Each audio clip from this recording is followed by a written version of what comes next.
කුරියන් එක මොකද්ද වගේ? දැන් පංච ගෙඩිය වගේ. ගාන කියන්නේ හැයි. ඒක නෙමෙයි රත්තරන් මල්ලි. මොකෝ මගේ බැලු කියලා. ඔයාලා මම විතර වෙලා වනවන හිටියේ. මන් දන්නේ කොහොමද අනුන්ගේ ඒවා? අනුන්ගේ වයි කියන්නේ අස්තිලාව. ඔහෙ එකක මන් දන්නේ හැයි. මම විතර වෙලා වනවන හිටියේ හෙළුවනේ. අතල හෙළුව නෙමෙයි. ඔය සනුව.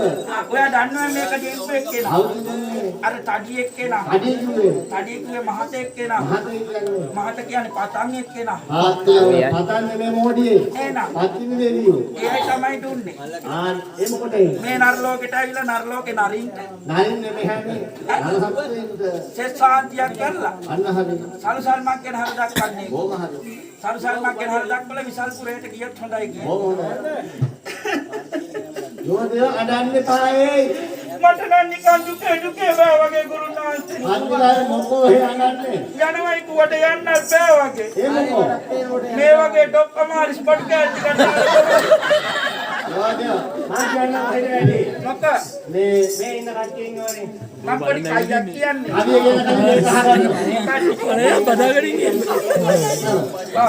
එයා දාලා ඔහෙට දෙන්න. ඔහෙදි කරස්කාගෙන යනවා. අර පින්නාගෙන යන්න තියෙන්නේ. ඔය අයියා මල්ලි දෙනවනම් අයියා බෑ කියන්නේ නැහැ. අයිය බෑ කියන්නේ නැහැ ඉතින් ඕන තරමක් ගන්න. අනේ ආදර ගුණ වඩන සුදු ඔබ දකින්න පොඩ. යාන්ත පොඩ්ඩක් නාඩගම් දෙන රිදෙන්න. ඉවසිය හැකිද හදවත ඇති කොල්ලෙකුට. ආදර පෙම් කියන්නේ සුදු ඔබේ නමට. සලුවක් ගෙනාවා ආසිරි වඩන්න. තව එක අයියෝ සාමි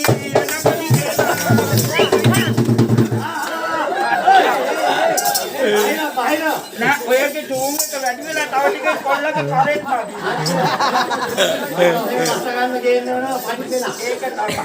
මේ ඒක හරියන්නේ නැහැ. එහෙම නෙවෙයි නේද? මේ සත්‍ය මන් කිව්කල යනවා. කියලා දෝසා දුරු කරගෙන විසල්පුරේට යන්න. අන්න හරි. එන්නා දෙන